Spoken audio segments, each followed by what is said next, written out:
Okay, so picture this. You're lying in your bed. The house is completely quiet, but slowly, you start to realize that the darkness in the corner of your room is shifting. It's coalescing. It's watching.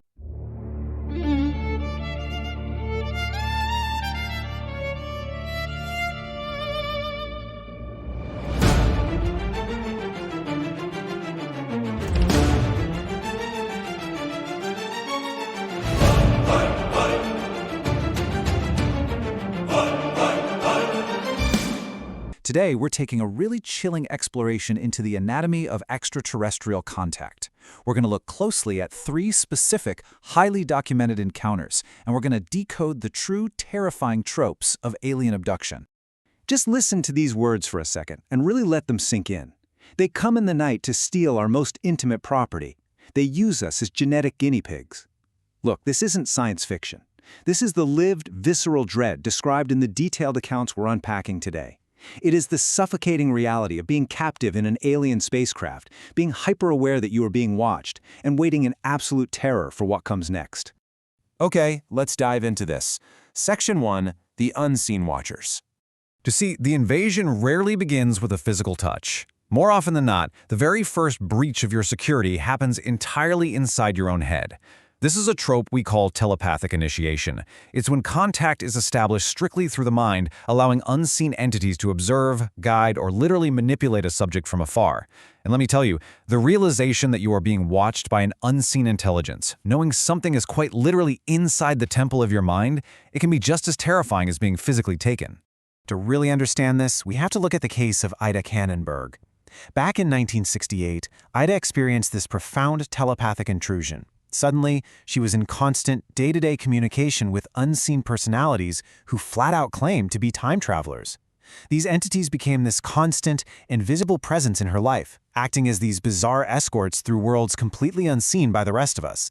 These entities essentially hitchhiked in her consciousness. They watched television through her very eyes. They went to the grocery store with her. But they were also capable of imposing these incredibly realistic virtual reality scenarios directly into her mind, making it basically impossible to tell what was real and what wasn't. Unless you think this was all just pure imagination, these unseen watchers actually made some incredibly eerie predictions. On August 28, 1998, they told Ida that a cosmic radiation blast had just occurred, one that would completely change the world. Well, just 1 month later, a NASA news release confirmed that a massive cosmic burst had indeed impacted Earth's atmosphere on that exact date. Crazy, right? Which brings us to a deeply unsettling question. What happens when the shadows in your room start watching you? Imagine the sheer paranoia of that. Imagine looking at a flower pot or your television screen and knowing with absolute certainty that an unseen entity is using your very own eyes as a window into this world. Which brings us to Section 2, the cold examination, because the horror doesn't always stay in the mind. Moving from that invisible mental intrusion, we escalate to the suffocating terror of flesh and blood captivity. And here we find the trope of paralysis and medical implantation. In this phase, the victim is rendered completely physically unresponsive.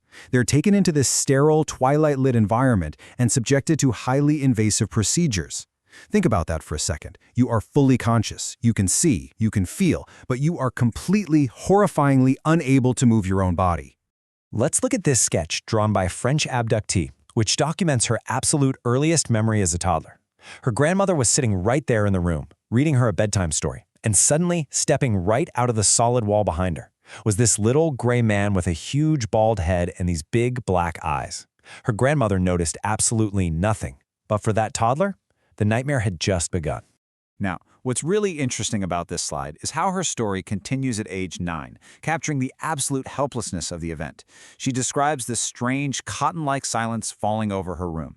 Then, 2 entities step forward, and without even laying a finger on her, they remotely float her 9-year-old body right up into a beam of light, using what honestly felt like anti-gravity. She gets floated onto this cold, flat, metallic ground in a room bathed in that same eerie twilight. She is tied down by her ankles, her forearms, and her neck. And then she recalls this horrifying sensory detail. She says, "Suddenly I heard the screechy sound resembling a dentist's drill approaching my head. The alien being actually grabbed her chin to hold her still and inserted something directly into her skull." So the crucial point is really in her sketches of these beings, the Grays and what are known as the Cypsy Ra, alongside their terrifying instruments. She noted that despite their horrific appearance, they actually wore these slight, almost caring smiles on their lips. They operated with the eerie, mechanical detachment of clinical nurses. When they used those tools on her, it created these impossible, excruciating sensations. It felt like freezing cold liquid that somehow simultaneously burned like a raging fire. But then, things shift. Section 3. The Cosmic Rescue. Just when this clinical torture seems completely unending, the source accounts detail a sudden, incredibly violent shift. The cold silence of that examination room is absolutely shattered. And this brings us to our final trope: benevolent protectors and secret wars. According to these accounts, abductees are sometimes literally pulled from their nightmares by sudden interventions. Advanced rival alien factions show up.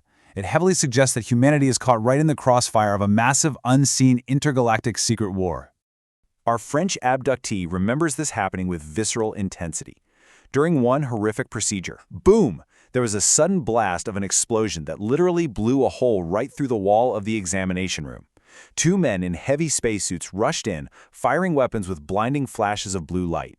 She remembers the cold, stiff plastic feel of her rescuer's spacesuit as he grabbed her, rushing her through an airlock in this dizzying blur. And this brilliantly illustrates the jarring duality of these experiences. On one hand, you have the chaotic rescue by these faceless entities in bulky suits. But then you have the destination. She was brought into a warm, brightly lit room where she finally met her protector, a magnificent man named Thorin. He had shoulder-length wavy blonde hair, clear blue eyes, and he wore a pale blue uniform. She said he looked exactly like an angel. Now, Thorin represents a much larger network. The sources describe these massive cosmic alliances like the Galactic Federation of Worlds and groups of newly arrived visitors like the Blue Avians. These are described as benevolent beings who are tirelessly looking after us.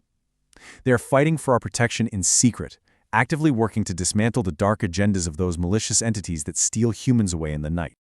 Section 4. The truth remains hidden.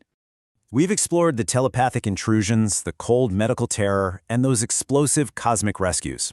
But as we close out this explainer, we really have to confront the most chilling aspect of all of this. The line between a physical abduction and a masterful psychological manipulation, it is razor thin. These entities play incredibly advanced games with our minds.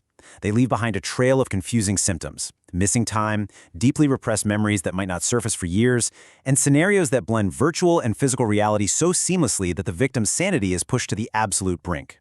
They are out there, hiding in the shadows, maybe under your bed or at the very end of a dark corridor. And if they really possess the power to seamlessly impose virtual realities, to paralyze our bodies, and to completely erase or alter our memories, how do you know you haven't already been taken? Just keep that in mind the next time you wake up in the dead of night.